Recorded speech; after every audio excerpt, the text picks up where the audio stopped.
much for attending this lecture. Today's lecture has a topic about 5 visions of a 21st century university with a special focus on the place of the humanities within a technological institute. This question is lingering to us in academician in Institute of Technology.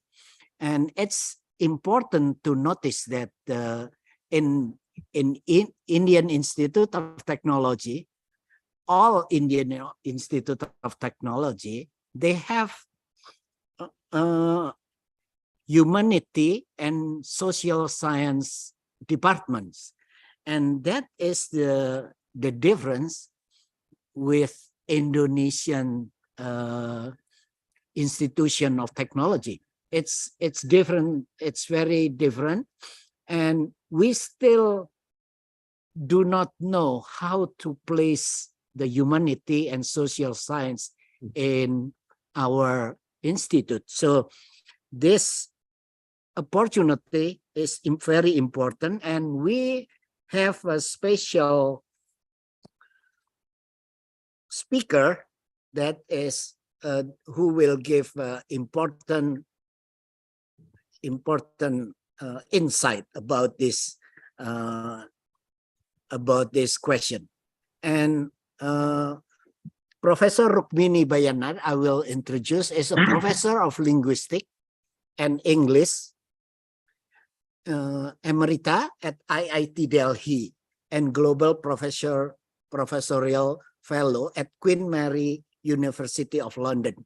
She received her PhD from the University of Cambridge and has since taught at university ranging from Singapore to Stanford and delivered plenaries worldwide from Aarhus to Xinjiang.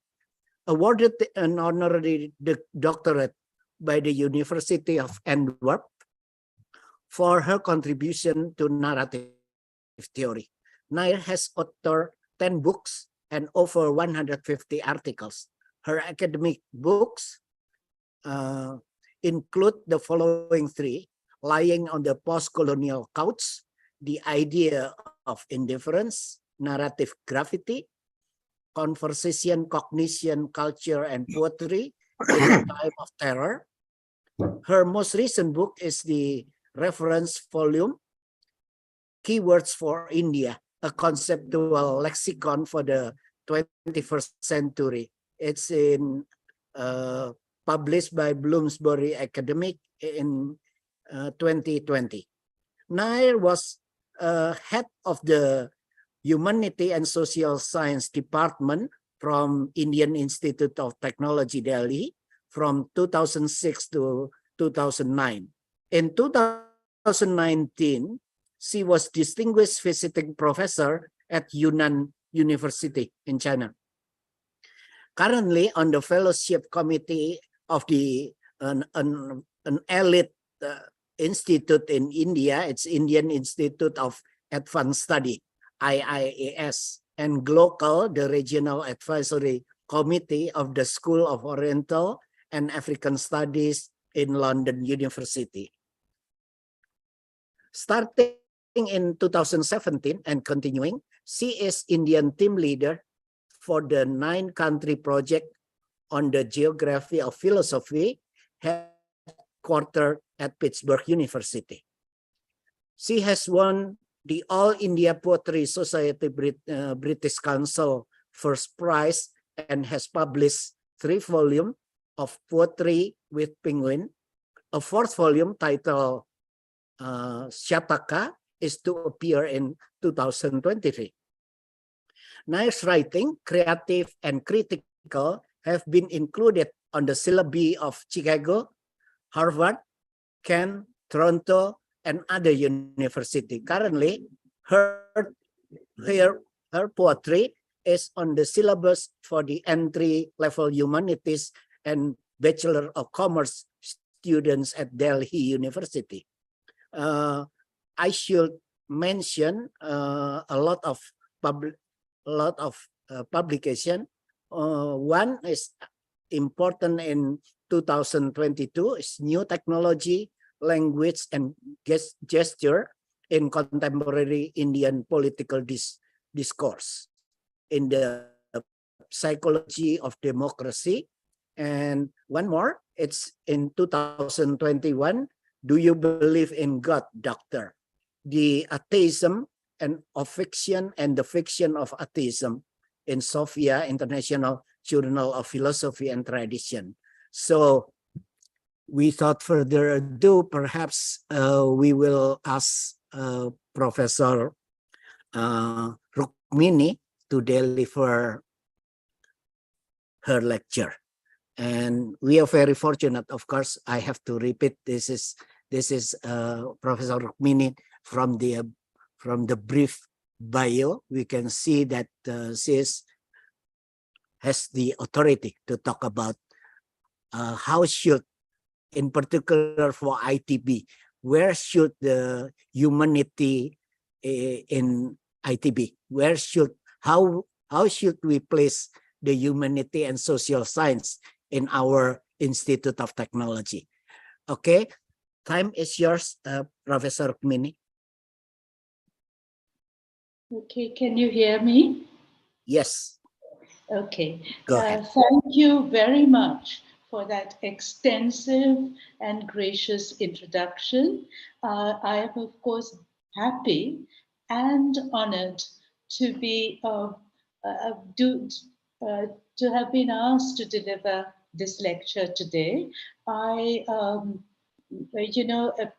have already begun to think about ITB and IIT as sister institutions conducting a conversation with each other. And this is only the tiny start of this conversation. And let's see how it goes. And I always say that in India, because we have so many languages and so many religions and so many different kinds of institutions, that we tend to have many questions in our mind whenever we try to talk about anything. So please feel free to ask any question. There are no stupid questions. There are only very stupid answers for which I will be responsible today. So thank you very much for asking me. I'm going to try to share my screen. And we are very dependent on technology, so let's hope it works. Okay, thank you again, and let me try to share my screen. Okay, entire screen, share. Can you, you can't see my screen, right, yet? So let's see whether I can go to it. Don't click anything on that. I shouldn't click. No. Yes. Okay. Okay, can you see my screen? Yes. Yes. You can see it now, and you can see me. Now Good, I'm perfect. going to expand the screen. So can you see a big picture? Yes. Okay. Now I will be talking. I have many slides, but I will try to complete within the 50 minutes so that we can have a good discussion.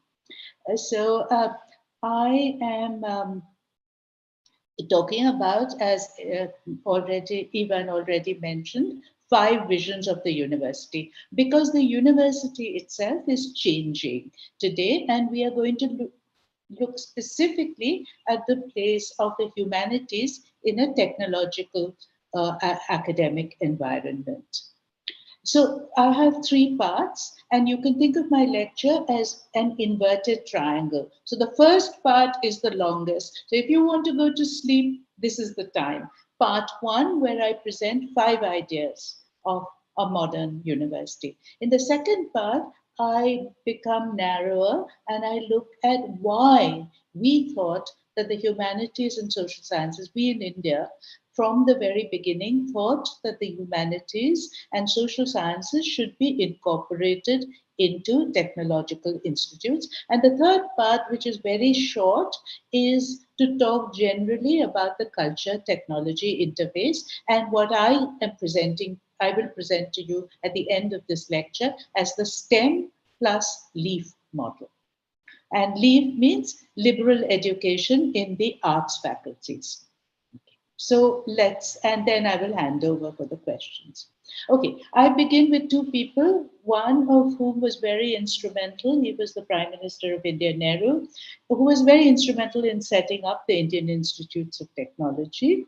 And then I found that the president of Indonesia, B.J. Habibie, who was born 50 years after Nehru, was somebody who really was engaged with technology. So I want to look at the two of them just as background for one slide. Okay, so there are three quotations. Nehru on education and Habibie on education. So Nehru thought that having a technological university doesn't mean just having test tubes and experiments and making gadgets. He thought that it trained the mind in how to think, how to be a good person, how to contribute to society. And Habibi, wrote this only a few weeks, few years ago, said also the same thing, that we need to change and think about the way we think. And technology allows us to go beyond the borders of our country, to go global. And then, so that's what they thought about education. It was not merely science and technology for science and technologists, but science and technology for the whole of humanity and the whole of the culture. The second one is, their quote is on action versus talk.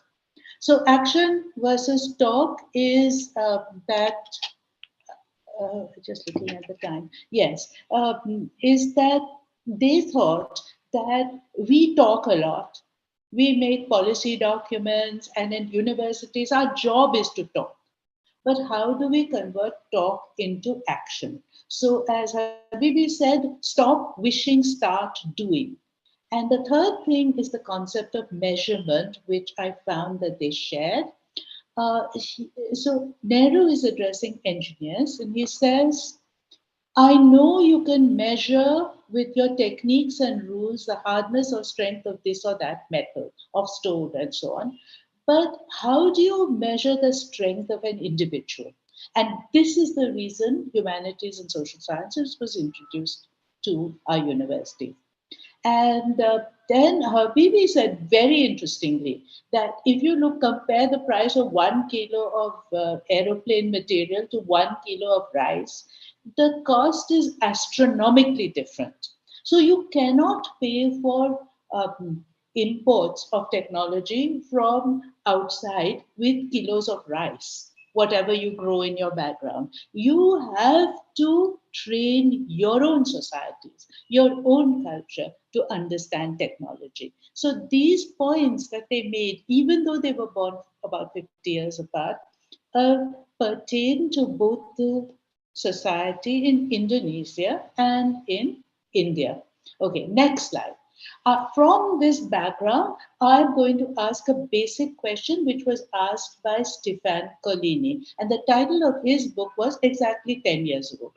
The title of his book was What Are Universities For? He's from my college in Cambridge. So anyway, he said, what are universities for? So we could ask, and he thought that universities had become increasingly bureaucratized, increasingly narrow in Europe, and he wanted to say, we should change this. So, is this happening in Asia at all? What new actions can we take to understand the quality of knowledge in our universities, and for whom are we imagining the universities of the future? So these are the questions that I want to raise today.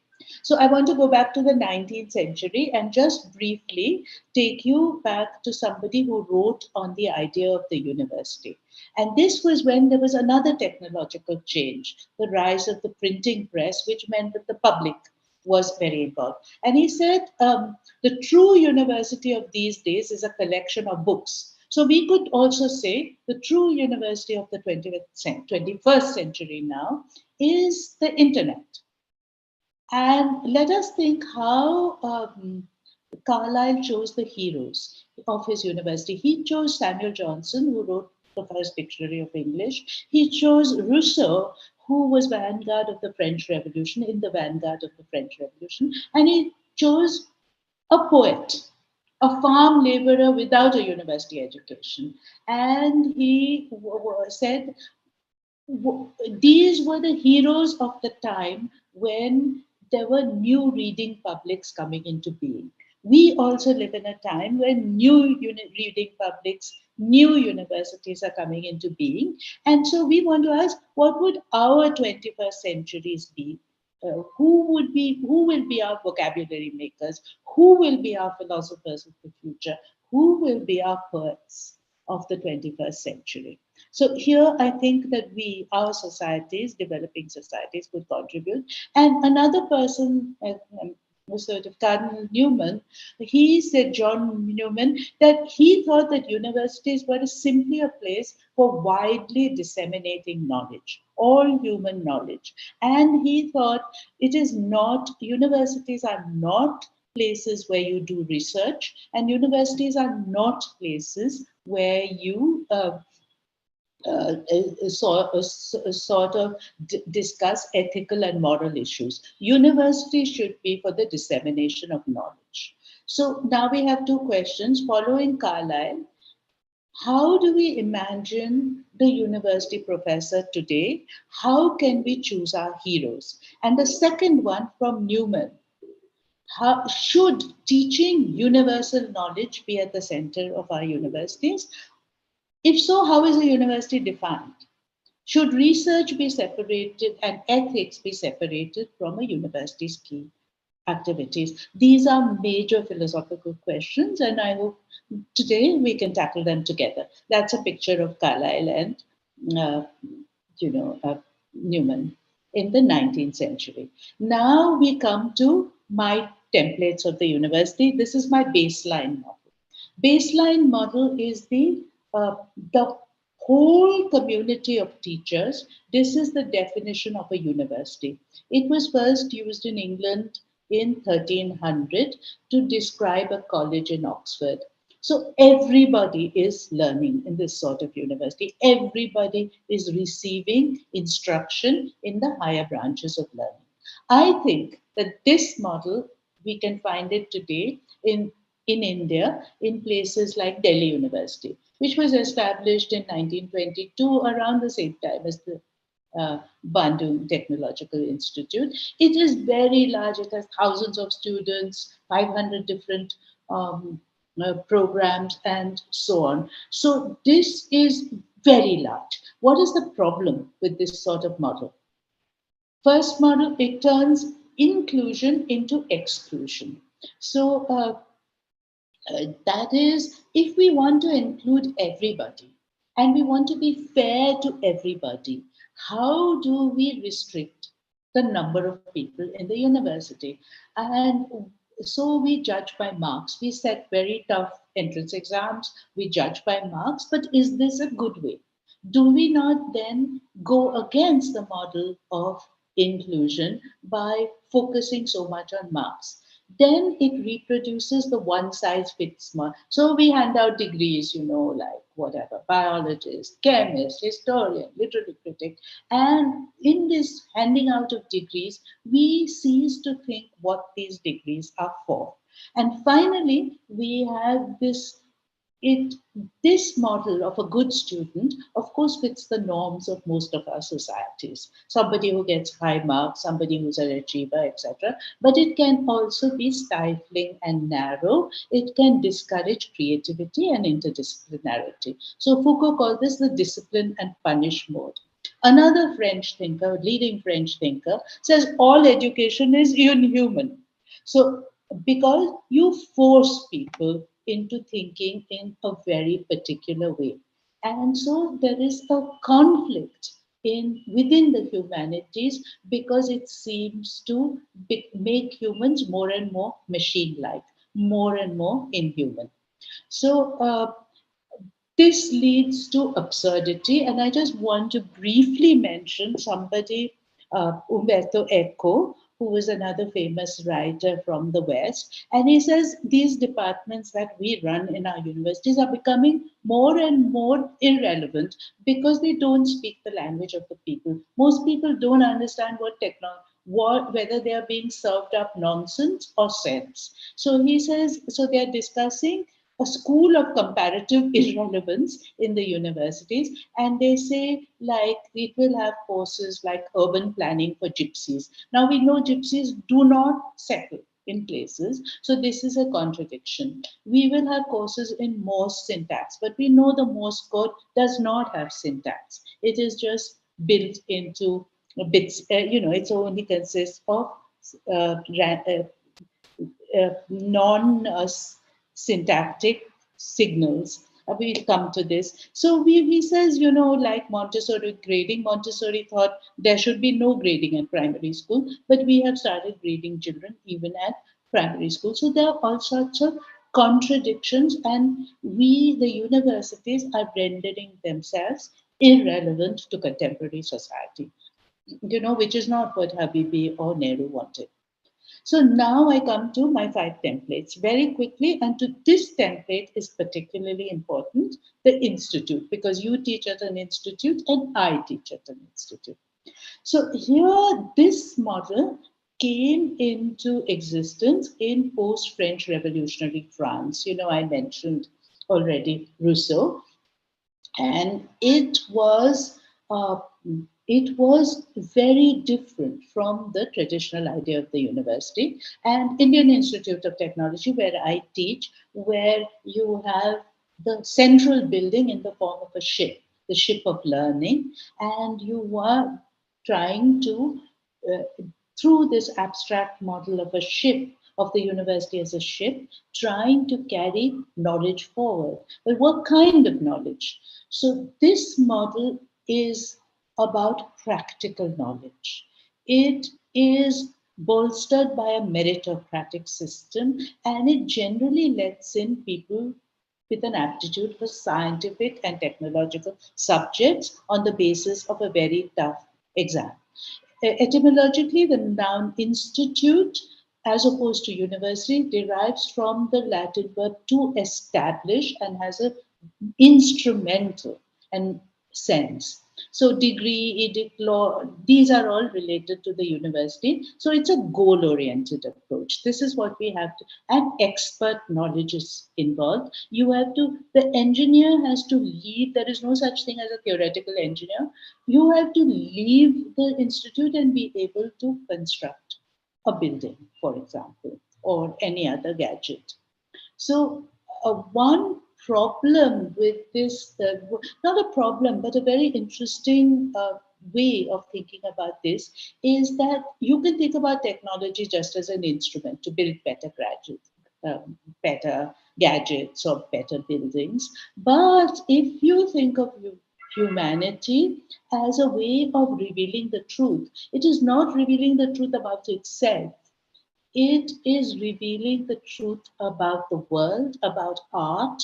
And so he says, what does technology reveal? It reveals the heart, the essence of art. And he says, the more questioningly we ponder the essence of technology, the more mysterious the essence of art becomes. And here we have the first clue that the arts and the sciences contribute to understanding each other's central theme or essence. So question 4, we already asked questions 1, 2, 3. Following Heidegger, how exactly is technology a way of divining essential truths, especially about humanities? And in what ways does this instrument, the tool, contribute to universal knowledge? Because technologies are tools, and how do they contribute to the idea of universal knowledge, especially computer technologies today? They are so complex. We don't understand what's in the black box. So how is it contribution to universal knowledge? Is it not just a contribution to expert technological knowledge? And question 5, how are you following Nehru to persuade batik artists or engineers who are expert in applied areas engage with the philosophical questions of value, of virtue that the humanities and social sciences ask? So that's another question. Now, this is the second template.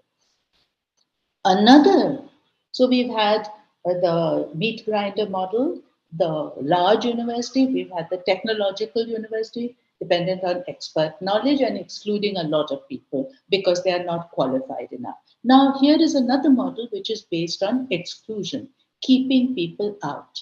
But here, it includes this sort of university includes those who face social discrimination. I call this the rights-based model. So when people have lost their rights, for example, people in India who come from a lower caste or women generally, this rights-based model has been put into existence in Asia and in the Asian University for Women, in which I was involved. Now, if you look at the women on the screen here, the man is standing to the side and the women are together, and you may recognize Madeleine Albright, who was the US Secretary of State to set up this university for women. Now, all the time, women have said we have been excluded, we have been weakened. Whether it's in India, whether it's Marie Curie, women have been put into baskets of fear, and she says nothing is to be feared, everything is to be understood. How to give women the right to dream big dreams. So all these women, for right up to the present, have asked this question: how to include women from Virginia Woolf to Kuntala Devi to Marie Curie to Mahashweta Devi. It strikes me as ironic that Virginia Woolf looks the youngest, but she is the oldest of this woman, and the youngest woman here looks the oldest. And this is one way in which technology through images changes our perception of people. We can artistically, so we can ask questions about this. Now, the problem is that women have faced a lot of discrimination. They may, as Mao said, hold up all the sky, but they don't get the same wages as women, at least in India and China. And they don't, sun preference, people prefer suns. So women may hold up half the sky, but they are not getting much in return. Now, the uniqueness of a rights-based model, one university exclusively taking in those like women whose rights have been stolen from them for ages, it has a one-point agenda. We will advance women. But the point of this agenda is to make women visible to the world.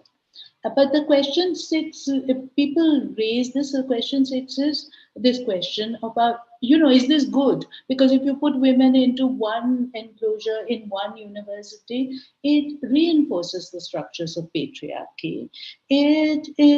Excludes women from the intellectual mainstream. So we are going back to the 19th century where women were only allowed to study home science, but not all kinds of science, etc.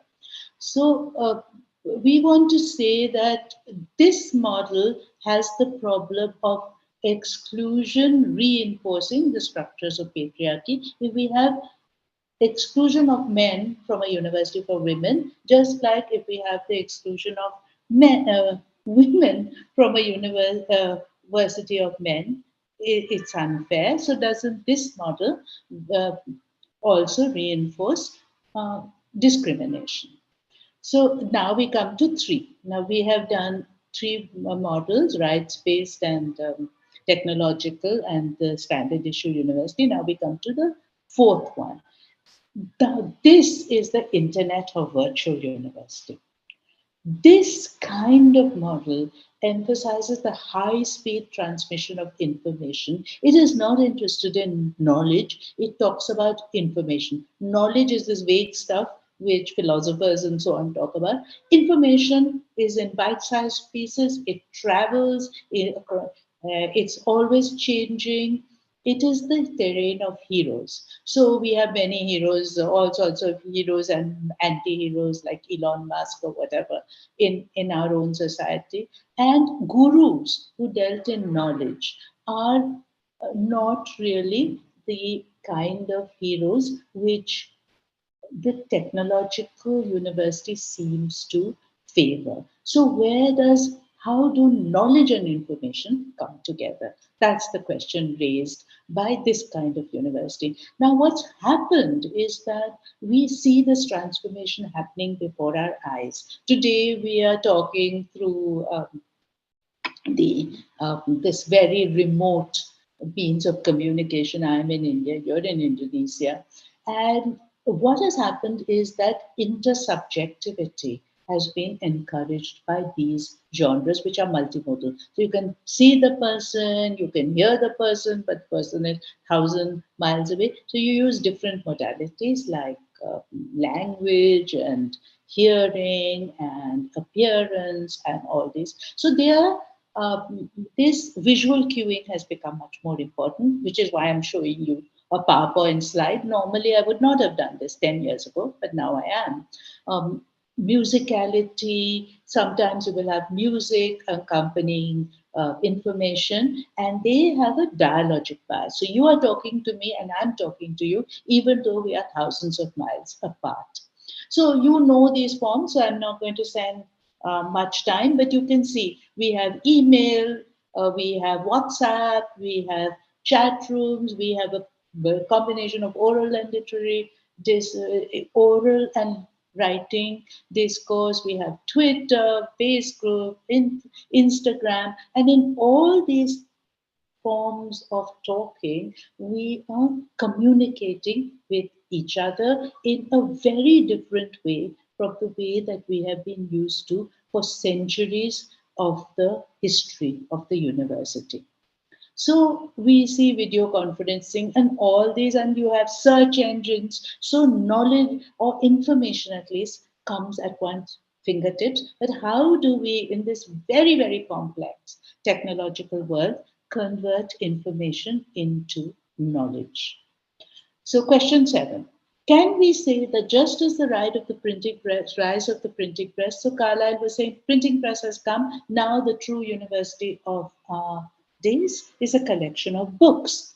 So will current computer technologies similarly generate new ways of communication? Uh, can we have very short mm, novels? People have become impatient. They want to talk a lot, but they are not patient with reading long books. So we say, in India, we ask, Anna Karenina is a novel by Tolstoy. It's very, very long. But if you had a cell phone, you could talk to each other. Maybe she and Bronsky would have had a different relationship. Or how could Mahatma Gandhi, who did not like technology because he thought it was an import from colonization, but if today you wanted to promote one of his books, this is one of his most famous books, how would you do it on the internet? Because he hated technology. So, but you're using technology to enhance somebody who may be anti technological. So, lots of moral and ethical conundrums arise here. Now we come to the fourth and fifth. So we've looked at the virtual university. Now the fourth university. This is a very unusual type of university. It was established by the Indian poet Rabindranath Tagore, who had no formal schooling. So today, if he tried to apply for a university job, you can be sure he would not have got the job because he didn't have a degree. He didn't meet the first criteria of university admission. But he thought of an alternative model of the university. This university emphasized the cultural environment, and it was at the same time it was global. It was internationalist. And Tagore wanted all kinds of people to come to his university. It extremely encouraged science, arts, crossovers. For Tagore, the university is a place where empathy, human to human interaction is the thing to be nurtured. Human to nature interaction is to be nurtured, harmony with all of existence. So Tagore's was an Eastern university, but it was internationalist. It was close to nature, and today we think of nature as very important with this era of thinking about climate change and so on. So here we have his idea where empathy, human interaction is important, human nature empathy is important, and the Western idea where questioning, skepticism is important. How do we bring these together in the fourth model of a university, which is today it's flourishing too? Now you see this picture of the rooms and buildings in Tagore's University, very uh, close to the ground, low level, trees on either side, nothing awesome, not big buildings, tall, towers, nothing like that. Very small scale, close to nature. And he thought that this was the model of the university which would be recognized by everyone. Okay, so he says believed in, he thought, I won't read this long quote, but he thought that education was about being free to examine the world, moral communion in the human world. Education has its only meaning and object in freedom. Freedom, and of course, that was the time when the British were there. Freedom from ignorance about the laws of the universe, freedom from passion and prejudice. Now he is talking about ethics. So, and he thinks that living close to nature and building the university along these lines is part of his ideal of education. And he says that, sympathy is important, and he has these very famous lines. We rob the child of his earth to teach him geography and of language to teach him grammar.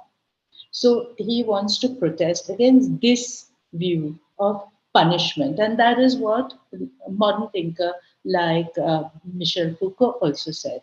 We fall into silence through this mode. We are no longer interactive because we are not thinking of our closeness to the entire world, to our culture. So that was his idea. But you could say about Tagore's model, even if Tagore's model is a place for, being close to nature, and today nature and climate change are very important in scientific inquiry, but it sounds like a retreat from the urban, busy world we live in. How do we revive if we want this outdated ideal of the university where aesthetic freedom and being one with nature are once again highly prized, where climate change is an issue? So, should we try to revive this model of the alternative university? Not the, and finally we come to the last model of the university, which was associated with Aristotle in fourth century Athens, and you could say it's a precursor of the distinguished lecture today. So we have a discussion, seminar, and so on and so forth. And in this model, the it means peri, which means beyond. So you go beyond your local environment, and we had this in India also. It was called parivrajaka, and in this case, you have a traveling guru. They go from place to place. You lose some students, you gather other students, and learning is not confined within a building, as in Tagore's University or in IIT or Delhi University. The person, the teacher, moves about. Now, this is also an attractive, the traveling university, a very attractive model. So, in this model, we can negotiate with each other. There is always freedom to change one's position.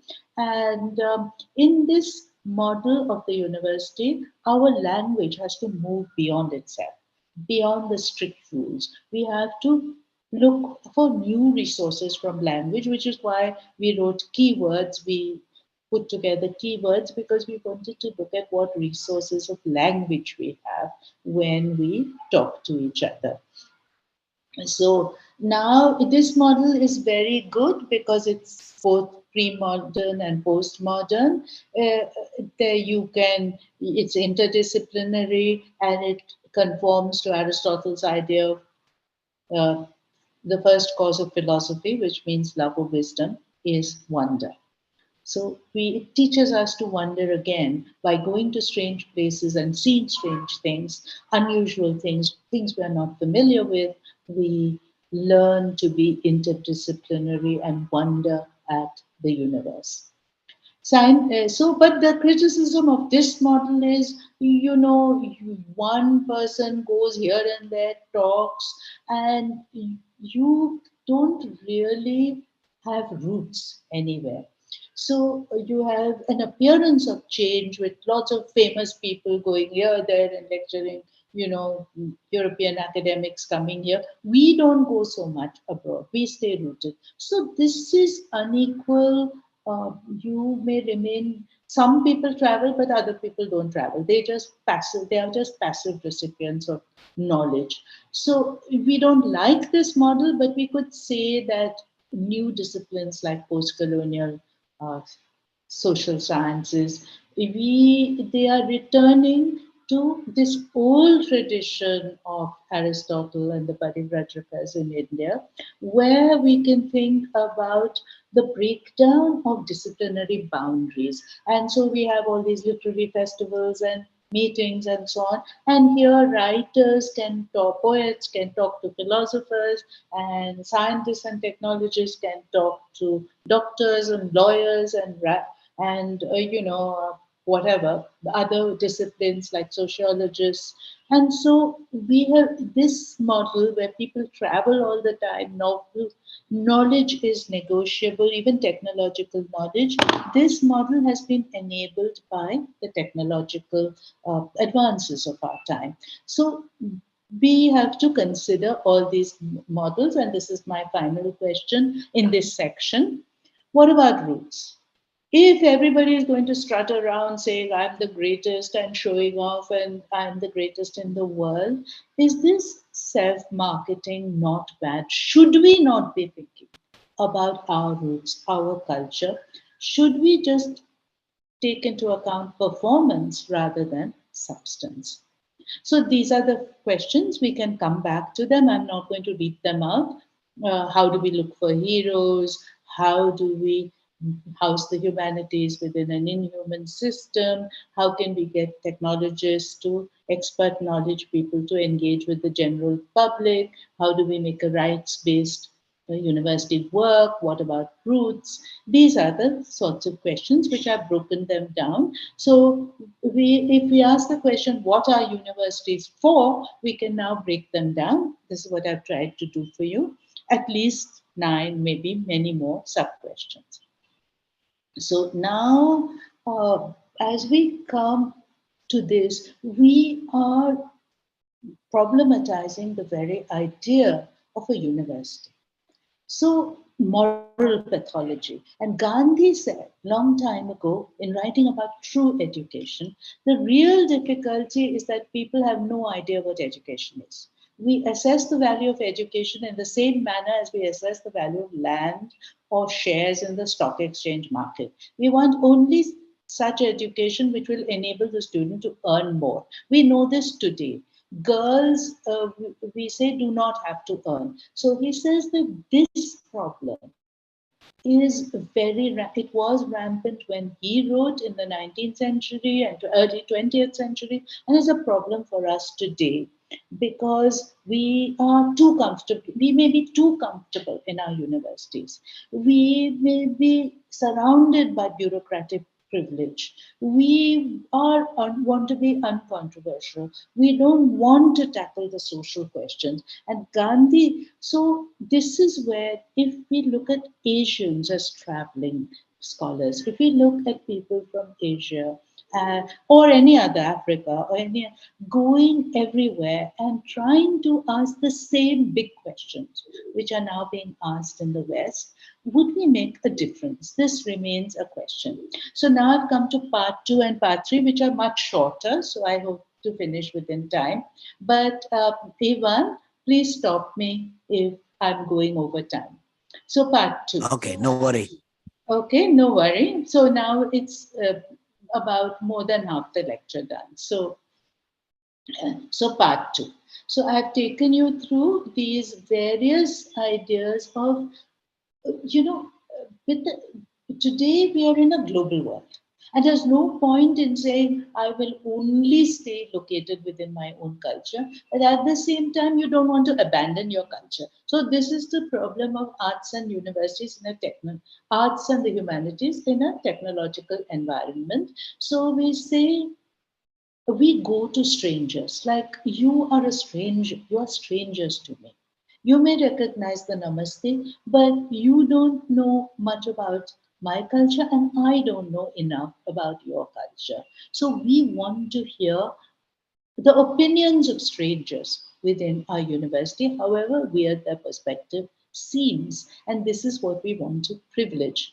So when we think about why did Nehru want to introduce humanities and social sciences into institutes of technology like this one, you can look at India.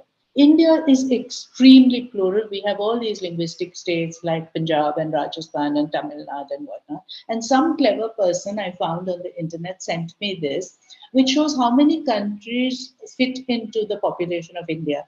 Thailand and the Philippines and so many other countries, Brazil and Argentina, and all of them will fit into population wise into India, about 20 major nations. So India is extremely complex. This is not a lecture on the complexity of India, but we live with complexity. We are always facing strangeness and estrangement because everyone in India is illiterate. Because even if I know 5 scripts, I don't know the 13 scripts of India. I always have a sense that I have more to learn. So India is a good model to look at when you want to think about confusion within the academic scenario. Now, just briefly, when Nehru set up the universities, India and Pakistan gained independence in 1947. Indonesia did so a little bit earlier, 1945. And as soon as India became independent, we started up major educational reforms, linguistic states. So, in colonized in India, we had English as the major language of the universities and everything. But it Modern India formed linguistic states where every language, as far as possible, was seen in terms of its own script, its own culture, its own language. So we have linguistic states. At the moment, we have 22 or 23 states. English was retained as an associate of official language for 15 years. Actually, we've now had it for 75 years, and there's no question of it going away because nobody in Nehru's time could have foreseen the global changes. Then we had 3 language formula: mother tongue, state language, and an international language like English or French. And we had the IITs and IIMs set up all in the 50s. Okay, so this was the 50s and 60s. So this was a period of huge change. Now, when we come to IITs in particular, from the beginning, they said they had to advance knowledge in both pure and applied science, in engineering, social sciences, and humanities. And this was combined with service to the community and nation. This is part of the IIT charter. This meant, because they said that pure and applied science, but which is engineering, and social science were equally important, everybody had to do the humanities. From the very beginning of the IITs, in theory, although not in practice, humanities and social sciences were treated on par, and there have to be compulsory credits. So Nehru says his main reason for doing this. I have no doubt that India will progress industrially, that she will advance in science and technology. But what I'm concerned with is not material progress, but the quality and depth of our people. We cannot be untrue to science, but we should remember that industrial riches without toleration, without compassion, without empathy, without wisdom will turn to dust and ashes. Okay, so I have already told you right at the beginning of this lecture, I talked about how do you measure the strength of an individual. It's much easier to measure the strength of a beam, the strength of structural supports. But is it, how do you measure the strength of an individual? And he said the human being as material is not only a difficult material, but an exciting material because it's a live, natural material. It is dynamic. And he said the engineering approach is the scientific approach coupled with the urge for creation, the urge to make and produce new things for the common good. We recognize this feeling today in the growth of the digital humanities. So here is my students. So we can ask, what kind of better men and women? So he said, Nehru said, the job is to prepare, to make sure that engineers advance to become better men and women. That's the last line there. Okay, so have we produced people who have become better men and women? Mostly IITs have males. They always say they are bad at communication skills. They can't talk to women. They like the idea of money, but they don't know how to spend it. And this is the stereotype. But I want you to take you to a book which my students and I wrote together when I first went to the humanities. And this student says, Asim, the conventional image of technologists have of being unsociable creatures is not without reason. Being a technologist, you have to live in your labs, and this has a dehumanizing effect. But witness a technology, and he says humanities and social sciences don't have to isolate themselves in a lab. So they love to talk, gregarious in nature, but technologists have to be isolated. And he says each technological object represents years lost in reclusivity so that you have a better feel. Notice the word feel for the world uh, around you. And he says each object of technology is the technologist's way of saying, I care. Now, this is my student. He's attending my class on mind machines and language, let's say. But he is able to say something very wise. Each object of technology is the technologist's way of saying, I care. Should we incorporate this perspective into our thinking about universities? Now, at United Humanities and Social Sciences in Delhi, one of the things that we are very engaged with, apart from helping make better critical thinkers of technologists and so on, is that we want to work with partners within and outside the IITs globally to address the problems of the global south. So this is a map. Now IITs, this map has been, it's an old map, but you can see the IITs have collaborations with many countries in the West, but very little with South Asia or China.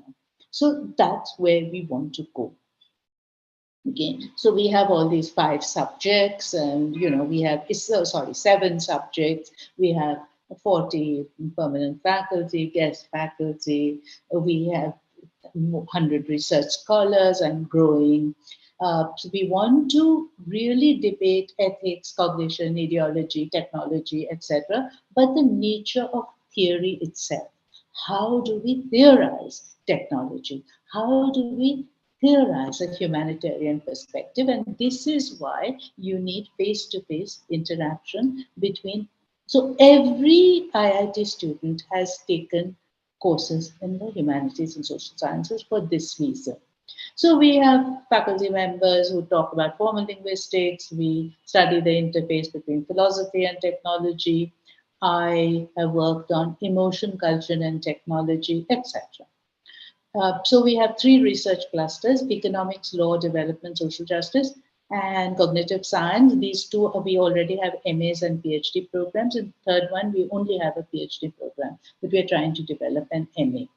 Then we have these language labs, lots of labs. And I'm thinking of new labs. Like today, we can think about one of my students works on the relationship between animals and humans. And we are trying to think what would a multi-species lab where you can observe communications between animals and humans, what would it look like? What so why am I talking about all this? The goal of all this technology and social sciences coming together gives people like me who are on the margins a chance.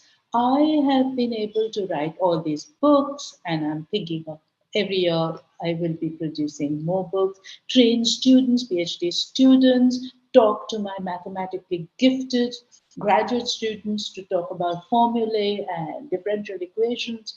We can talk about social things. We do plenary lectures. We can even write poetry.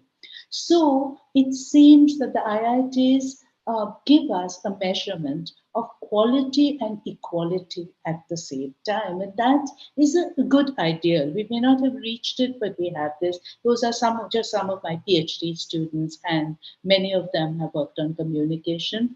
We do all these projects. So I'm doing all these capabilities approach to education, language immersion, culture. Some are finished, some are ongoing. Not all are sponsored, some are just collaborative. We don't get money, but we understand how language works, or grammar works, or society works. These are my publications in the past year, which Ivan told you about. And now I don't want to talk anymore about myself. I come to the very short last part of my lecture today. So, towards the end of this talk, we need to remind ourselves about what, again, going back to those questions, saying that why do we need to rethink the idea of the university and look at all these models of the university, which I have put together for you? Because we're living in a very, very changing world. So, this world is a world where you have changing vocabularies and communication, changing identities, global contexts are changing, so much knowledge is coming at us, environment is changing, emotional landscapes are changing. So, part of our job as academics is to think about how we can survive and even gain from these huge technological transformations. We don't only have to think about Latour or somebody, we can also develop ideas. So, this is a cartoon from the New Yorker that I like very much. Mother explaining to her child, no, you weren't downloaded, you were born. Because the idea of birth with surrogacy and other technological changes is becoming less in the forefront of the technological imaginary. And you have people using the word I downloaded, I uploaded, I do this, I do that online. So everything has changed, including our relations with nature. Obviously, I don't have time to discuss all of this, but I just thought I'd briefly end with this idea that I am thinking through in my work. We need to rethink. So the slide here is changing vocabularies and communication. So I'll just briefly touch on this, just this first topic. We can ask, what is communication? What is language? So in any communicative sort of environment, you have a situation like I'm talking to you today, scene, setting, participants, speakers, hearers. We want to finish the lecture. That's a goal and an outcome. You have acts, message form. You have many things in your background that are empty in my head. I have many things in my background that are empty in that I don't understand about you. So tacit knowledge of background, how do we think about those things technologically? Norms of usage, obviously it doesn't make sense if I stand up on the table just now. We have certain norms of interaction. Genres, we can talk in terms of the story, speech, novel. Today we are talking in terms of the lecture. And I have developed one for language itself. And my research papers are all on verbal logic, on how we introduce creativity, how we make action through words, speech acts, and how we look at problems of children in our society, how they grow, how we express our emotions, etc. And I just introduced this slide, which I won't bore you with, but I work on evolution. So I just wanted to say that because Java, Homo erectus, was found in Java, and we find also that artwork, like carvings on shells, is the earliest artwork from about 1.3 million years ago. Java man has been famous in looking at history. I want to say these are very long time stretches. Sometimes we think we're living today, we have to get everything done. But we have to think that 200,000 years ago, we had hardware put in. And now we talk about hardware and software. Language is software. 40,000 years ago, there was the social explosion. People started talking to each other across cultures. Java man had already crossed from Africa, Homo erectus. And for writing, is only 5,000 years old. Yet today, all our technologies and all our universities depend on writing. This is a very late invention in human history, and we have to look from the Java man and earlier to today, what is going on through writing and how writing is changing. So we have two types of communication: verbal, talking, and non-verbal. My facial expression, my gestures, my namaste, whatever it is. But now we have a third aspect, and that is what we call distant, disembodied communication. We talk from far away, and this has led to cognitive dissonance because we were designed, human beings were designed, all the species were designed for close, fact, face to face interaction in small groups. And this has changed. So, this is why we need major research problems to look at in our universities. So, we return to the basic philosophical problem: whom am I in a world? Who am I in a world of machines? So this is from the World Economic Forum report, and it says first industrial revolution used water and steam, second one used electric power, steam engine, and electricity were early on developed. Third one used electronics and information technology. And now we have a fourth one, which is a digital hybrid technology. Why is this hybrid? Because digit, means fingers. We are using our bodies and we are using the screen and our cell phones, and we are kind of totally hybrid. We are so dependent on our cell phone. Sometimes our students lose, when they lose their cell phone, they seem to be losing a part of themselves. And this is what I've written about as having very important consequences on our emotional and physical being. So this is fusion of technologies that is very, now human beings are also technologies. They are complex technologies. So we have two kinds of technologies: embodied technology and the physical, the digital, and the biospheres. This is what is happening with talk of chip implants and so on. So this is quite important for the universities to take up. And here I give you an example, which you can just look at. This is almost my last slide. If you ask, do we in India and Indonesia and developing societies, do we really need to concern ourselves with these boundaries between science and technology and all sorts of things like that? But I want to say that today we live in a world, and I work on these systems, where computers can write short haiku. They can't write very long poems, so they can. And human beings like you and me can't really tell the difference. And I'm asking you to take out your diaries and just note down which of the poems, of these four poems, are written by humans and which are written by machines. Okay, the hair ornament of the sun has sunk into the legendary sea. 2, all green and the leaves, I smell dark pools in the trees, crash, the moon has fled. 3, still midnight, still silence, still water, still frozen battle, dusk and fear. I love and the fourth one, I love and fear him steadily as the surf roars on the coast of my sea. So, which ones are written by humans and which ones are written by machines? You cannot tell. So, each one of us must be involved. Otherwise, we will find that the global south is not really engaging in these topics. We are allowing others to think for us, just as women have allowed mostly men to think for them, society to think for them. This must change. And because of this, I think when we're asking a fundamental question like, who am I? What is my place in the universe? Humanities and social sciences need to come together, but also the global south should march hand in hand with the global north. And this is why, second last slide, I'm now presenting to you, I think second last slide, I'm now presenting to you a STEM leaf model, which I have thought about. And why I want to think we know the STEM subjects like science, technology, etc., engineering and math.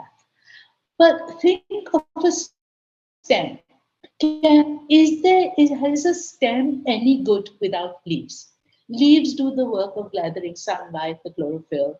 They are the ones who feed the stem. You cannot have stem without leaf unless you want a arid society, a very, very dry society, where nature cannot flourish. So if we are concerned with climate change, whatever we are concerned with, we must have a STEM leaf model, that is the leaf being the humanities and social sciences and the STEM being what we know the STEM discipline. And I want to suggest that this would be the way in which we take forward communication between the global north and the global south, between our universities, between science and technology, etc. And I'm ending, this is my last slide. So I'm saying STEM leaf model is important, and it has been important in human society since the dawn of speech, of communication and gesture. I want to end with a verse by the Indian poet Kalidas. He is very, very famous, dated around the 6th century, but we don't really know. And he invites us as a community of Vidwans, gurus, to take the risk of addressing difficult and troubling questions which may not have immediate answers. You know, even in math, some equations are very difficult to resolve. The status of the zero is a philosophical problem, as Iwan knows. And so we have raised difficult questions. I apologize for not producing answers, but I think we need to formulate the questions first, which is what I've tried to do. And Kalidas, this is John Brock's translation. It is not exact, it's not a literal translation, it's a creative translation. And he says, if a professor, a guru, if a professor thinks what matters most, if a professor thinks what matters most is to have gained an academic post where he can earn a livelihood and then neglect research, let controversy rest. He is but a petty tradesman at best, selling retail the work of other men. So other men have done the intellectual labor, and all you do is to transmit it. Now, I think that we need to go beyond being petty tradesmen, be travelers, be risk takers, be people who reimagine the university. We are at a wonderful place for doing so at this moment because our cultural roots are so deep. And I just want to end with this appeal to you and namaste. Thank you very much for having had the patience to listen to me. Thank you. Thank you. Thank you, Okay. Rukmini. So Thank you for okay, I'm going to try to yes. get rid of my. Thank you very much. I Now I forgot to can't see you. yes. So, Okay. okay. Now let me stop sharing. Does this help? I can't see you. So, okay, now I can. Yes. Okay. Thank you for the wonderful and very informative lecture. And before we start with Professor Yasraf Piliang respond, I forgot to, because there should be some photo session with this. So perhaps Professor Edi Baskoro will give a remark, perhaps after Professor Yasraf Piliang, before question and answer. Okay, let's begin with Professor Yasraf Piliang respond. Thank you. Thank you very much, Iwan. And although thank you very much for Professor Rukmini for the insightful lecture, I think. Let me first share my slide.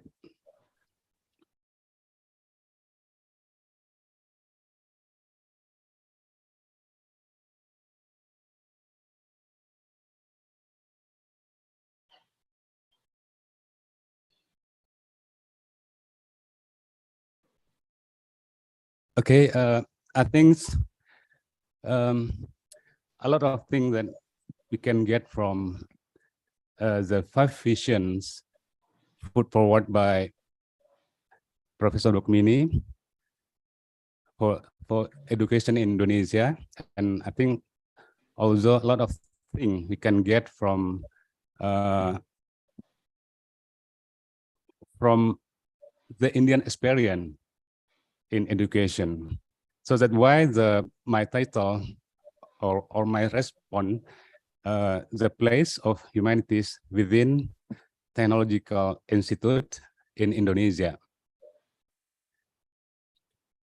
Let me start by trying to look at a portrait of Indonesia in 1976. At that time, I read a book, Human Factor in Engineering and Design. It was 45 years ago as a student at the Faculty of Art and Design, ITB. I think the point is not about the content of the books itself, but about the publisher of the book. The book was published by the McGraw-Hill India, New Delhi, in 1975. At the time, many English textbooks in Indonesia were imported from international Indian publisher, particularly McGraw-Hill India, maybe perhaps because of their lower prices. But there were no international publisher in Indonesia at that time. Let me look at in 2022, we can look a portrait of India. A lot of Indian international writer or philosopher. Please correct me if my list is wrong. And you can see the name of Professor Rukmini in there, in the list. A lot of Indian international publisher in 2022. Unfortunately, there are no international books publisher in Indonesia today. There has been no significant progress on the international book publication and book publisher since 1977 in Indonesia. There have been no significant policy, effort, or incentive from the government to solve the problem. There have been no significant and influential concept and theories produced by Indonesian thinker or philosopher. So I think to compare how humanity has a place in technological university, I think this comparison about two portraits of Indonesia and India in terms of how, intellectual property produced in form of books, that our problem in Indonesia. So to answer what is the place of humanities in Indonesia,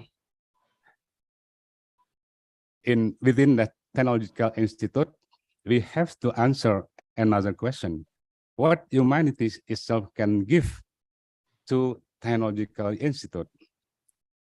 To answer the question, what can humanities itself give to a Technological Institute, we have to ask yet another question: how humanities have been treated, positioned, and recognized as a significant place in science and technology, particularly by government, by the Indonesian government.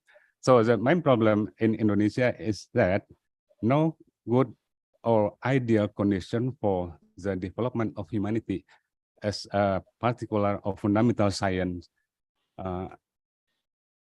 to generate a progress in humanity itself.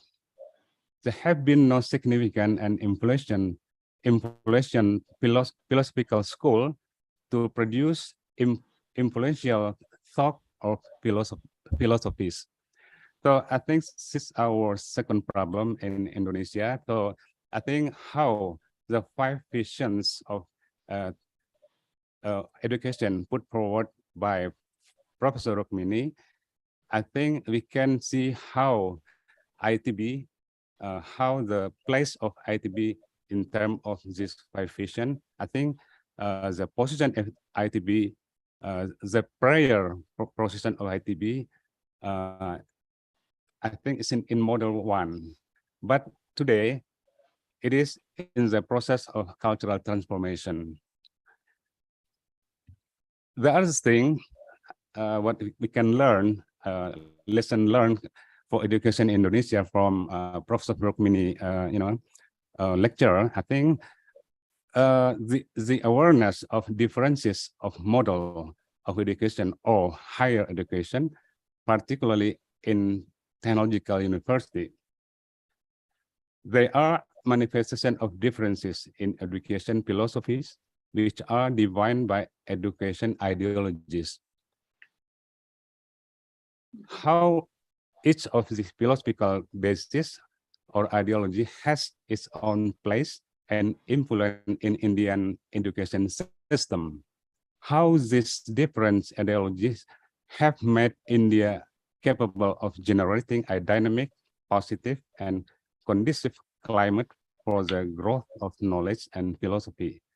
This is shown by so many Indian writers and philosophers with international reputation and influence, as I said before. So the other thing is, we have impact in Indonesia a philosopher of education, Ki Hajar Dewantara. Ki Hajar Dewantara was the founder of Taman Siswa, an institution with the main aim is to advance education in Indonesia. Interestingly, Ki Hajar Dewantara had a close friendship with Rabindranath Tagore. Tagore even visited Taman Siswa in 1927. His photo was installed on the wall of Taman Siswa. Ki Hajar and Tagore were founding father of education in their respective country in the situation of colonialism. India colonized by Britain and Indonesia colonized by Dutch. Both have the same paradigm to advance education. Ki Hajar Dewantara emphasized education to develop children based on their nature and to encourage them to become mature human beings. On the other hand, this philosophy of education is almost similar to Tagore's philosophy, which emphasize education to make human as a total man. So I think there is a strong relationship between India and Indonesia in terms of how to develop, to advance education in both countries. But what happened in Indonesia? We have, unfortunately, the Hajar philosophy of education has been systematically neglected to be replaced by a more segregated model of education, what is called by another thinker as a two culture. Mm. It means that CP literary Snow. intellectual and scientists, Mm. have a mutual incomprehension, not mutual comprehension, but mutual incomprehension. And this has happened in Indonesia. They have a curious distorted image of each other. And I think we can easily find this picture in Indonesian university in general. And also academic inequality. As said, as you know, was said by Rancière about this thing. This happened in Indonesia, academic inequality, that the highest academic achievement is a scientific work, that the scientific work is realized in a form of written work, scientific journal. The scientific journal is a prerequisite for the academic recognition, for example, professorship, that the work itself, particularly artwork, is not valued as the highest academic achievement. Therefore, the artwork itself cannot be used as a requirement for professorship. That what happened in Indonesia. So, what is the future of humanity in ITB? I think in terms of statute of ITB, ITB strategic plan, I think we can see that there's a place of humanity. We can see the place of humanity in the state of ITB. It means that humanity should have, a very special position in the development of the curricula and etc. So at the center of this model, we can see socio.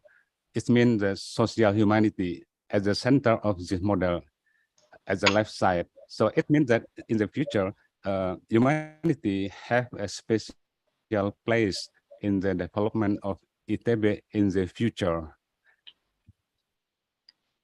We can see from the some of a lecture, we have elective literary writing and appreciation.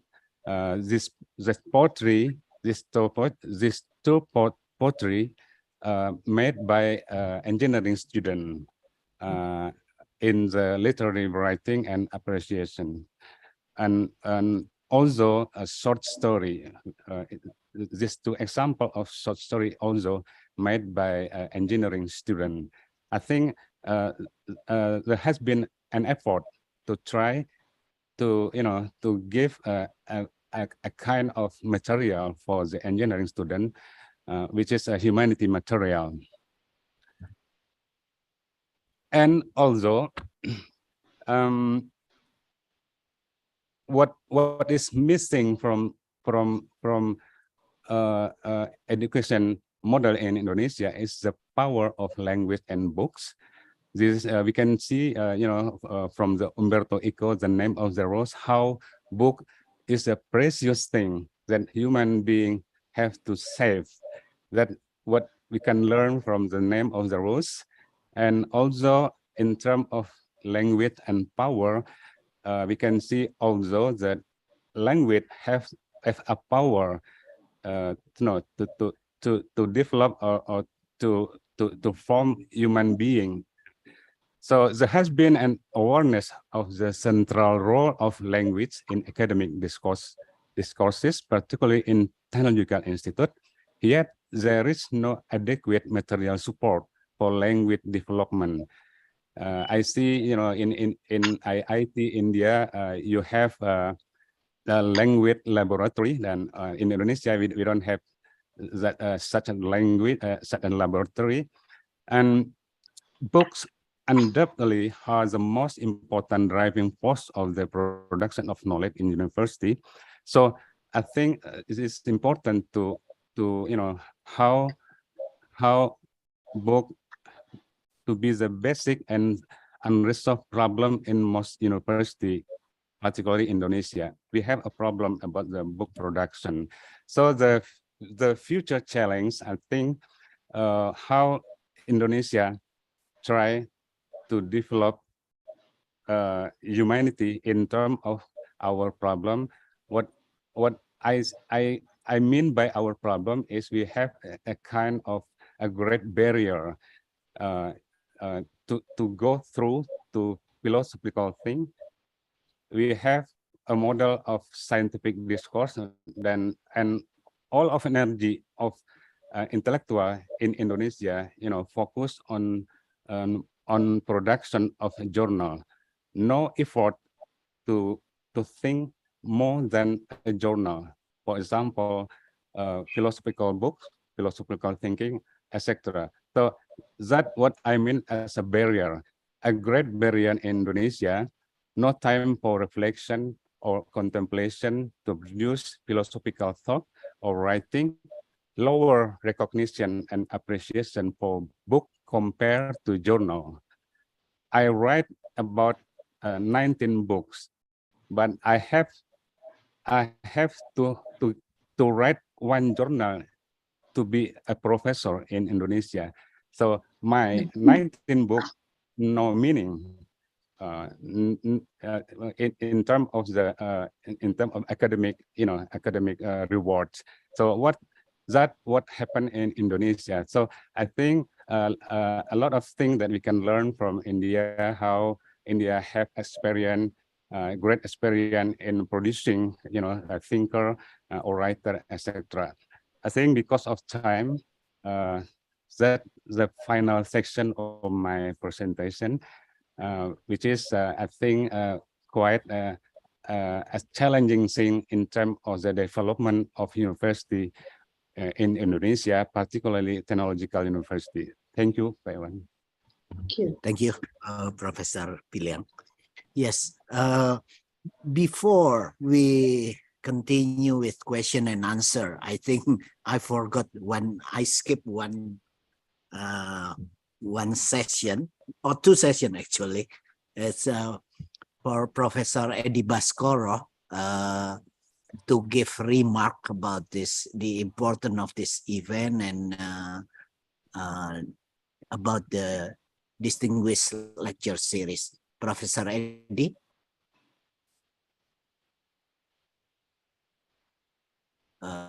Okay. Okay, perhaps we should start with question and answer. Yeah. Okay. If you have any question, please raise your hand, and I will the administration will let you speak.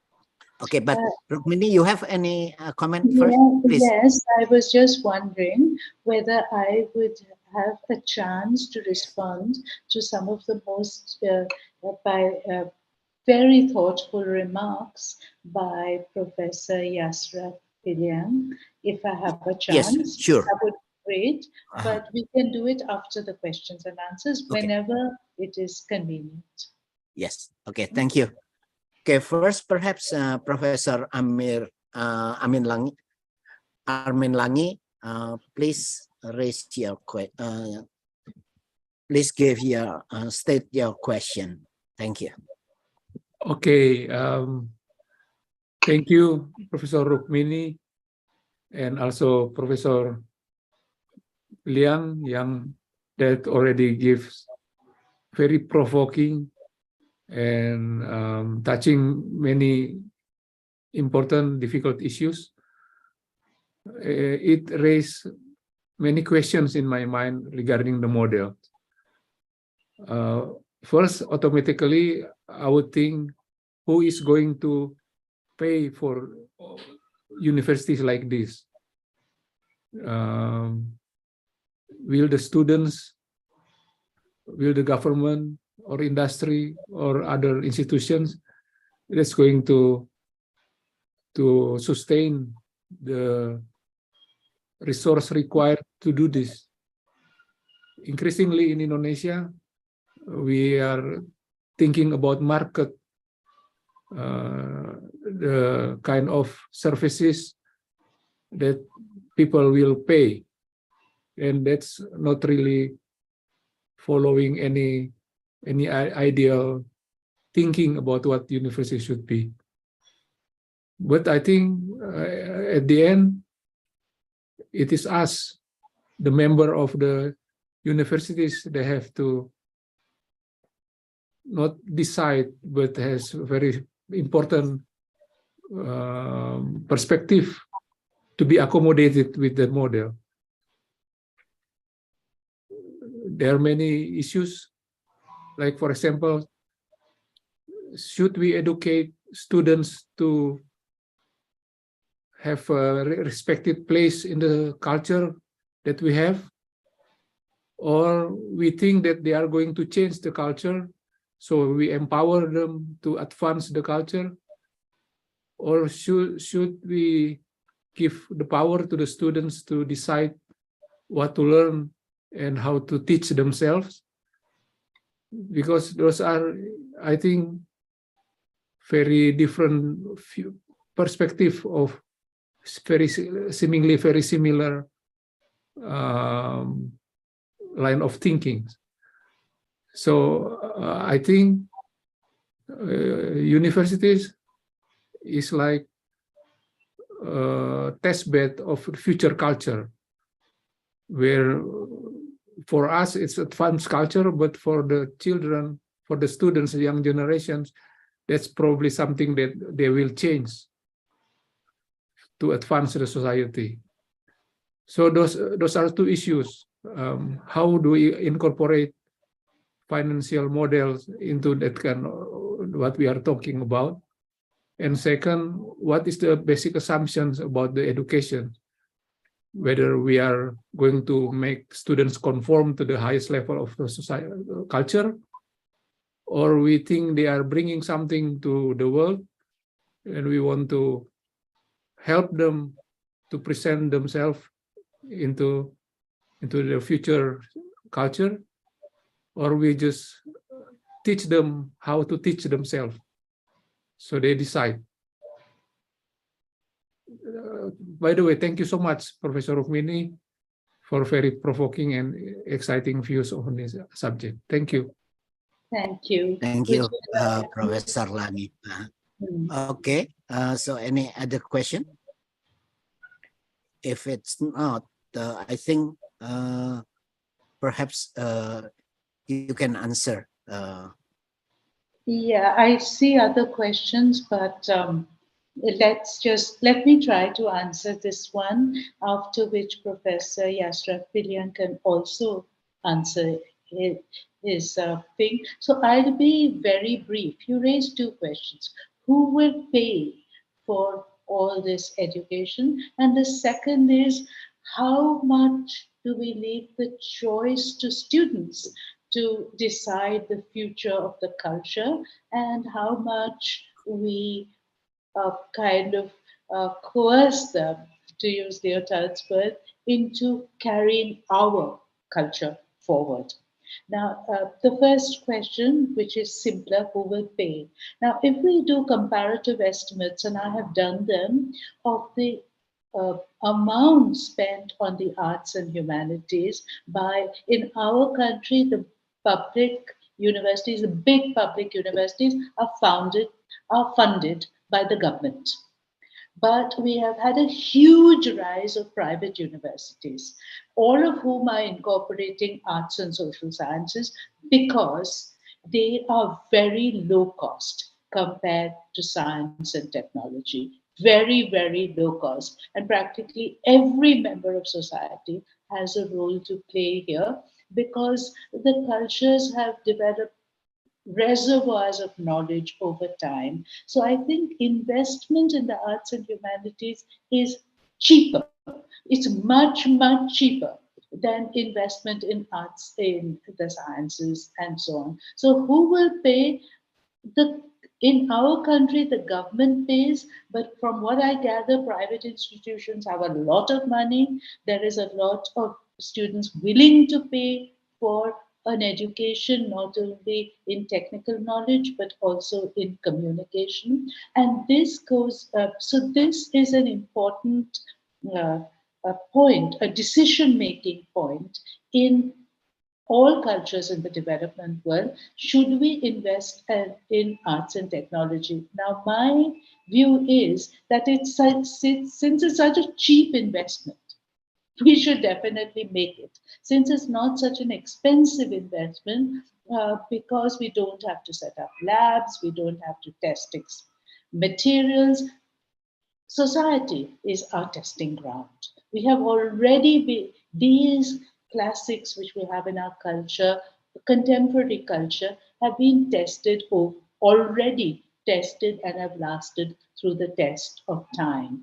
So this is important. The second thing is I don't think that we should think of technology and culture as two separate things. Technologies are part of our cultures. So as our cultures change and develop, technology becomes incorporated into our ways of thinking. So today, people will use the cell phone, our young people across the world, and their knowledge is there. So, if to think of technologies as separate from cultures is, in my view, in today's environment of quick transmission of knowledge, very different. This brings us to a point which I wanted to respond to Professor Yasraf, which is when C.P. Snow talked about two cultures and unequal cultures, he was talking about the sciences and arts, and he was saying the arts are given much more respect than the sciences. He was not saying the sciences are given much more respect than the arts. He was saying the exact opposite, and you can read C.P. Snow to find that out. So he was saying, look, we scientists work so hard. We work in our labs, just as my student Asim was saying. But you don't pay us any attention, and you're saying Shakespeare is great, but you're not saying, you can't even name a single engineer.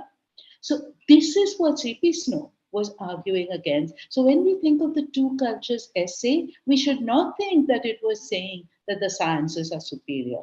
We did that in India and in Indonesia because we felt that it was important to get hold of science, to get a hold of technology.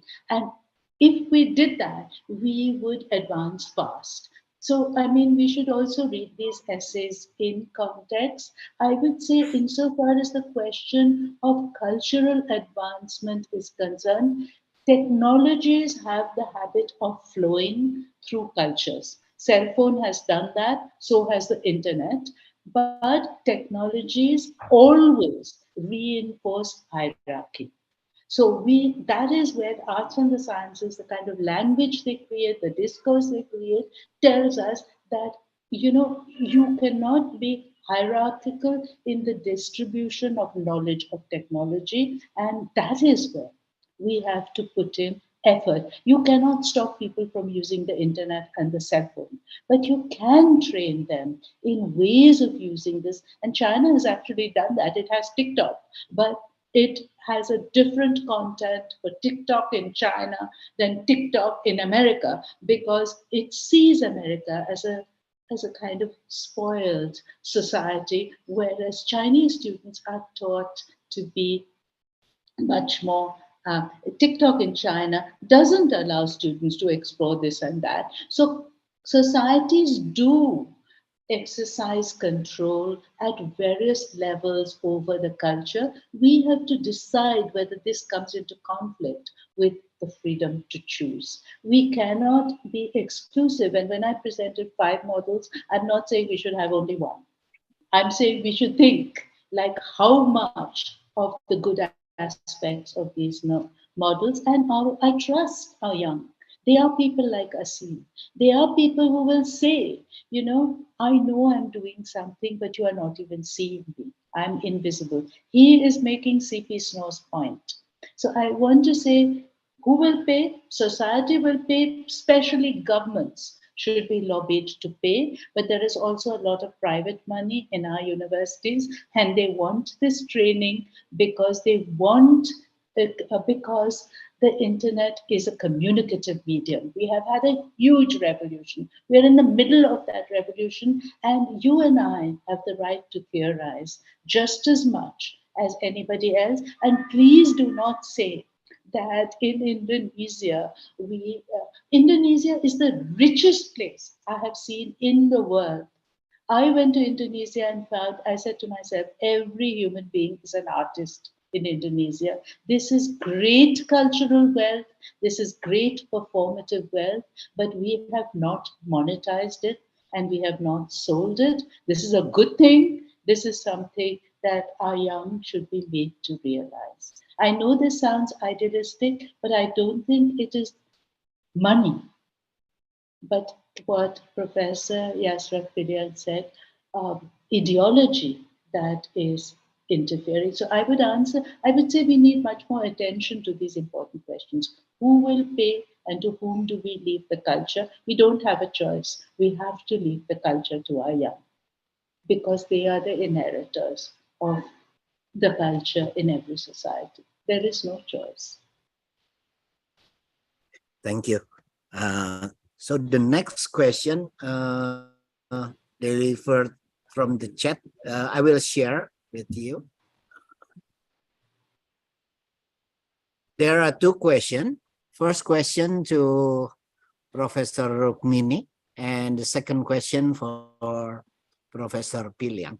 The first question, I think, it's saying this is very important, perhaps. Some technology institute consider the humanities is not techy enough and does not belong to a technology institute. Wait a minute. Yes. Wait. I cannot see my sharing gone.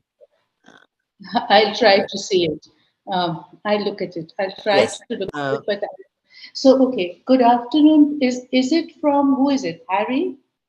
Who is the Harry. question? Yes, Harry. Harry. So can I quickly read out this question because it's a long question? Or you don't want me to read it out? Just to look at it?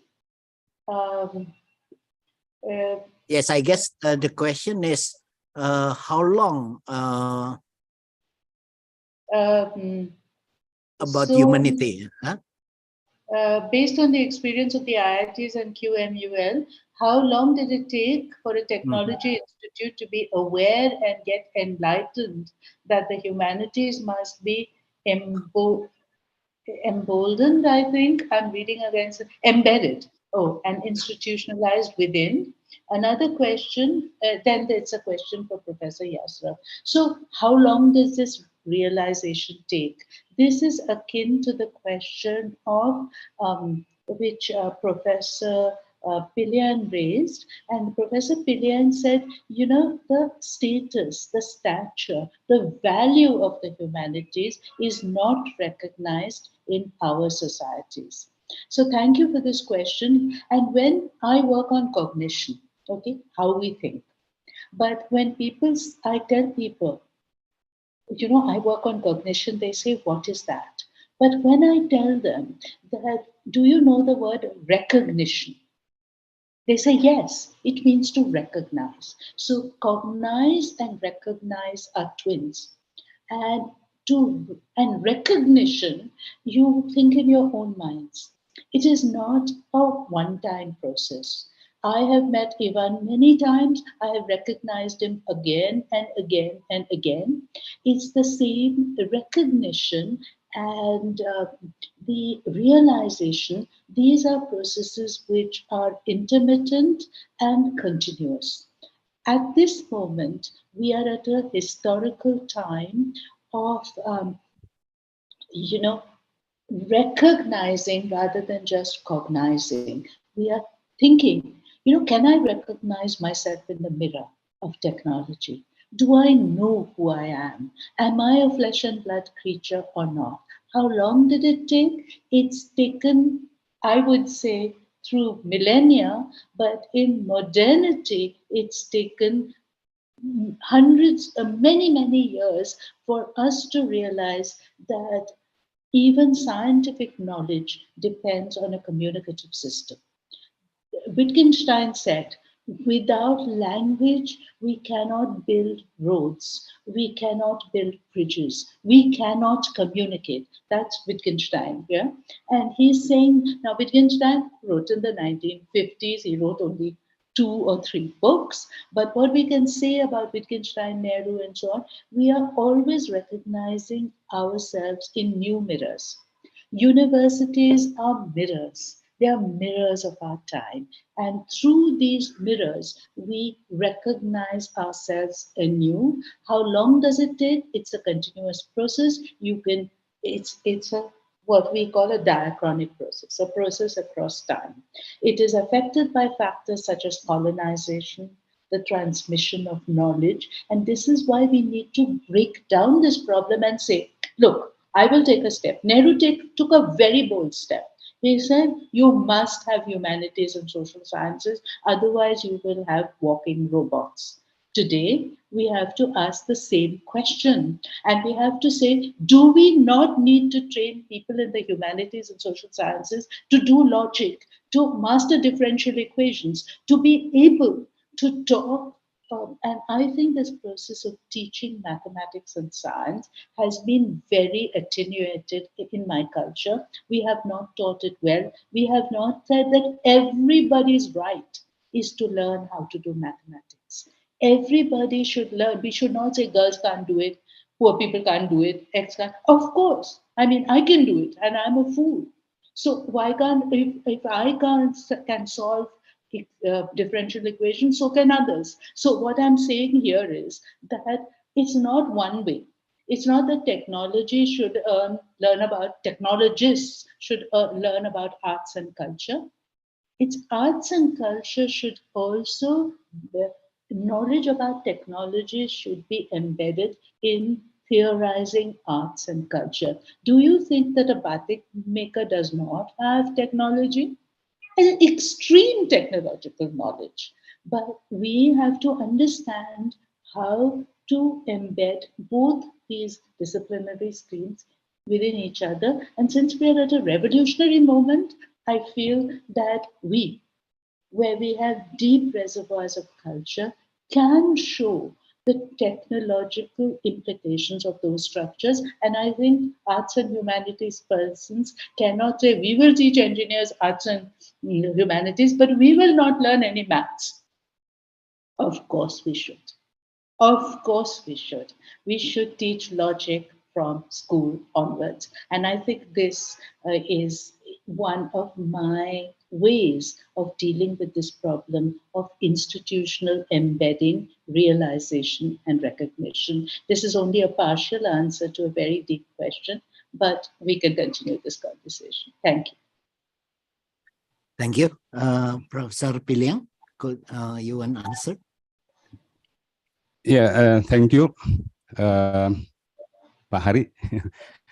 Yeah, yeah. I think this is great challenge for ITB, because I think I have been a part of this this effort to establish as a faculty of social science and humanity in ITB. I think since 10 years ago, but it doesn't happen until today. So I think a lot of problem here in Indonesia in terms of how, to integrate humanity to the technological university. The main problem is a lot of social problem, a lot of how how scientists and how scientists look at humanity. Maybe they look at humanity in terms of in different position from the science. I mean they maybe look humanity as a secondary position in terms of the development of knowledge in the technological university. I mean, a lot of things about our effort to develop humanity and also social sciences in ITB, but I think this is the main problem is about, you know, about the how humanity be respected in terms of the development of science and technology. What, how to put, you know, humans and social science in terms of the development of technology and science as well as you know, as Prof. Rukmini said before, the importance of humanity, because as I show you before in diagram, Pak Hari, socio at the center of the development ITB for the future, socio at the center, and you know, information and also cognition and also part of science and technology thing, you know, around the socio and humanity. So human should be the center of the development of Bandung Institute of Technology. But I think a lot of cultural barrier, as I said before, how scientists and technology look at humanity. I think it's our problem in Indonesia. So after more than 10 years, our proposal until today, there is no the faculty of social sciences and ITB. Yet we have, you know, Indonesia really need this kind of faculty in technological university. How, you know, because this faculty can make a more balance between industry and social development. Today, I think a lot of you know, a lot of you know, a lot of problem in terms of social problem of technology, social problem of science, and etc. in Indonesia also. But who can solve this problem? And I think you know, the one that can solve the problem is the man who trained in social and humanity, I think. So that's difficult position of humanity in ITB that I think until today we have still a kind of, you know, a kind of distance between scientists and humanity, between scientists and human sciences, and I think until today, yeah, that's our great problem in ITB, I think. Thank you, Pak Hari.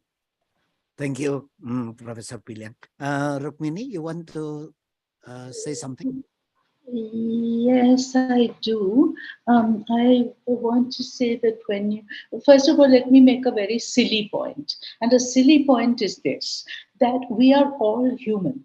We are not all technologists. So first we are human, then we are technologists. And what that means is humanities is naturally diffused, and both diffused and central to our thought processes. Now, why and the phenomenon of technologies, as I talked to you about CP Snow, it's a very, very contemporary thing which has happened.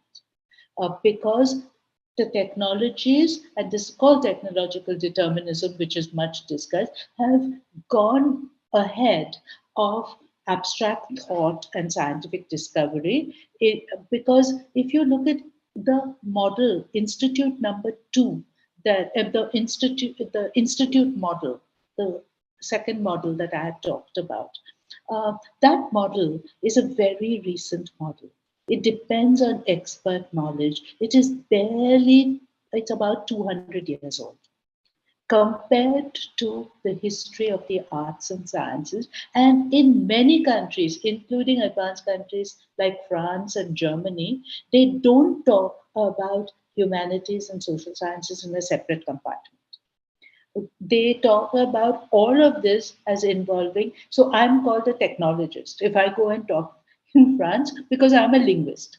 So that's the first point I would like to make. So this is our developing world's filters. It is our snobberies. It is not a world snobbery, so we have to clear it ourselves. But I want to make different sorts of points. One has to do with India's emphasis on higher education from the beginning, and Indonesia's emphasis on education for all. This has resulted in different benefits. So, Indians have produced lots of people who are able to work at the university level, but India's problems of general education, of education of women, of illiteracy are far greater than in Indonesia. So we grabbed one end, you grabbed the other end. And today we are talking about university education, but if we were talking about school education, it would be completely different. So this is one point I want to make, that we join hands because there is an arc. I've just finished a book on school education based on big experimental work on capabilities of. So we have to make an arc from school education to university education to think that logic, philosophical logic, is at the heart of abstract thinking, both in the sciences and the arts. And we have to put, therefore, logic, just simple everyday reasoning, commonsensical reasoning, at the heart of our programs. Here, the technologists can educate arts people. And in doing so, they become humanized themselves. This problem of value is our issue. Now, if we come to publishing, which Professor Piliang mentioned.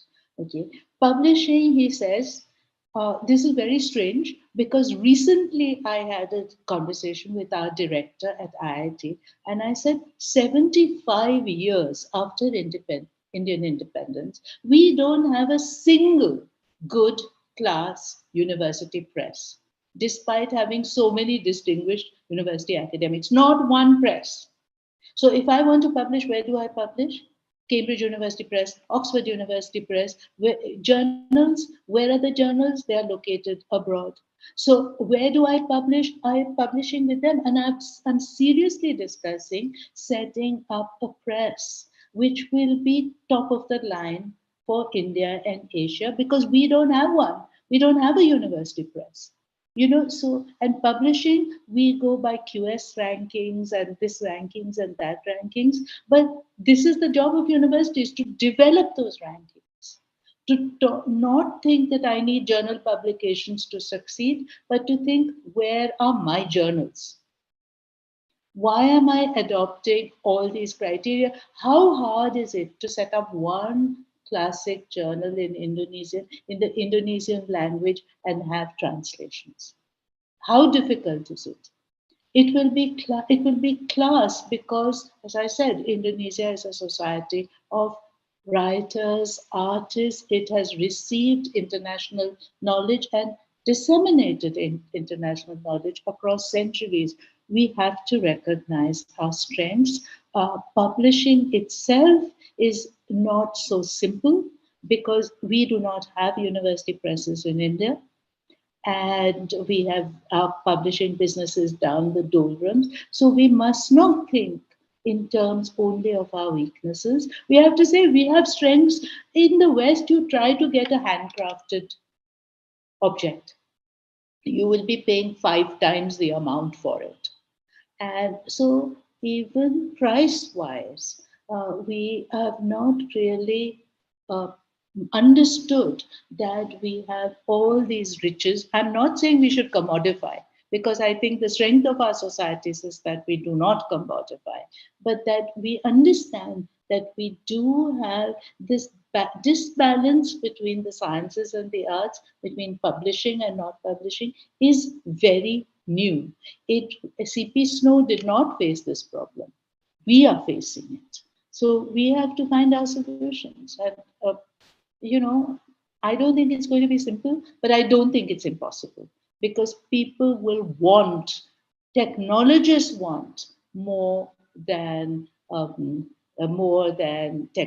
technological knowledge. They want to communicate. And we are allowing technologists to say they are superior, but they are no more superior than anybody in the arts. Tell me, is a batik artist or a woodcut artist a scientist or a technologist? A technologist or an artisan? Which is he?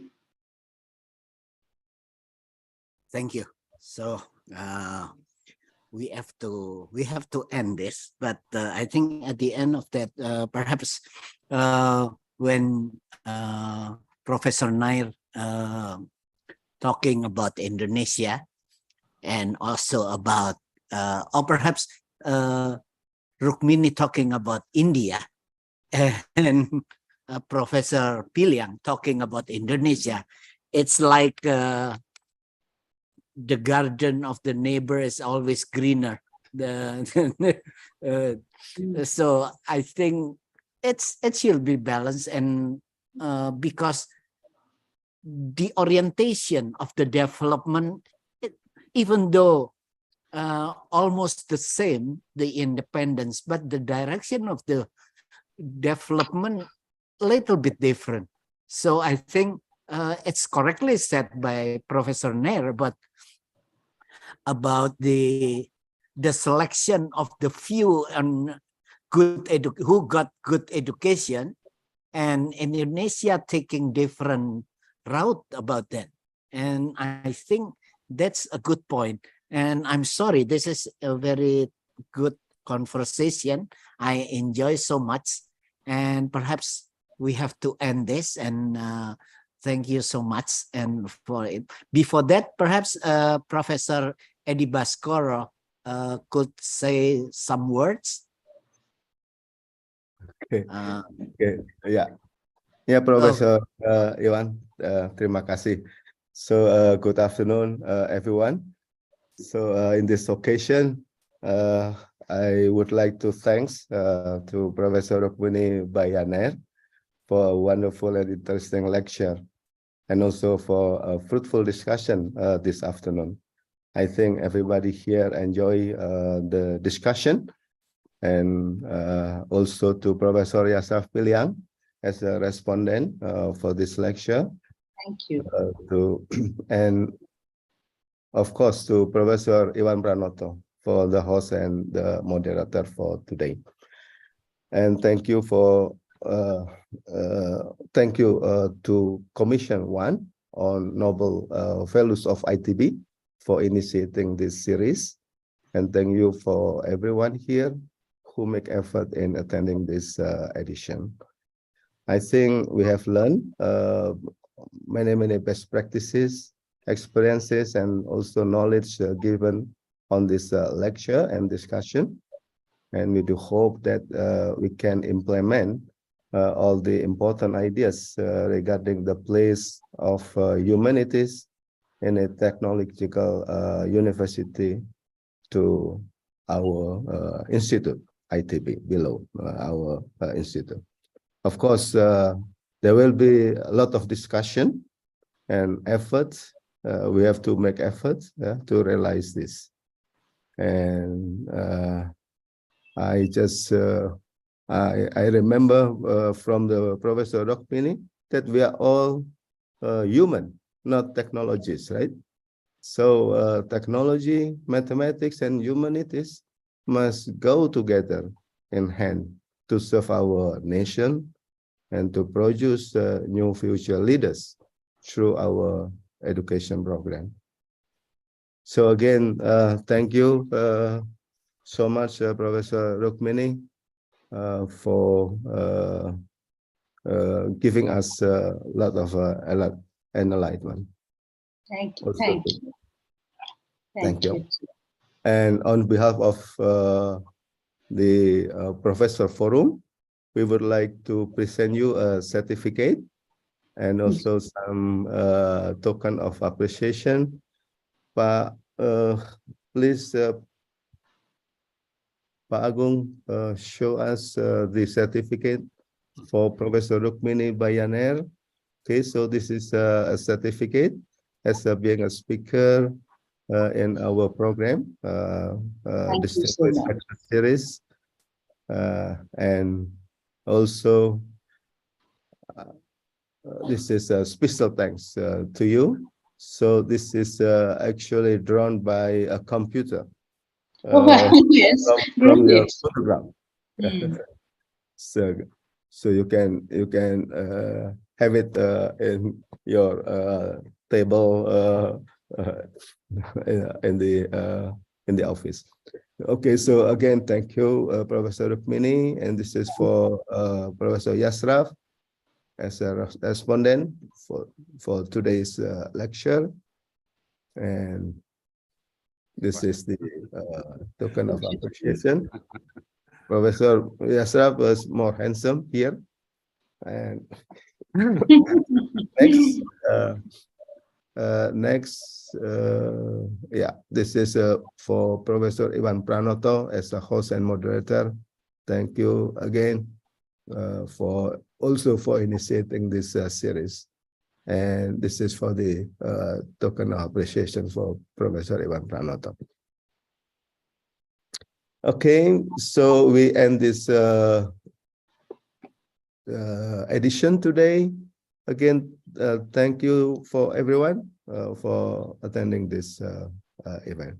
So see you in the next program.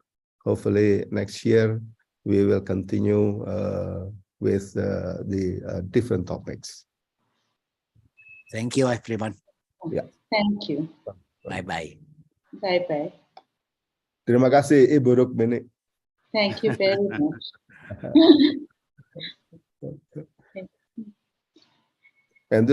And also this is an invitation to Professor Rukmini to come to Bandung for next year. Oh, I'd love to come, and you should come to India. Yeah, sure. Okay. It has to be always reciprocal. So I Okay. will come, but you must come too. So we'll work this out. Thank you.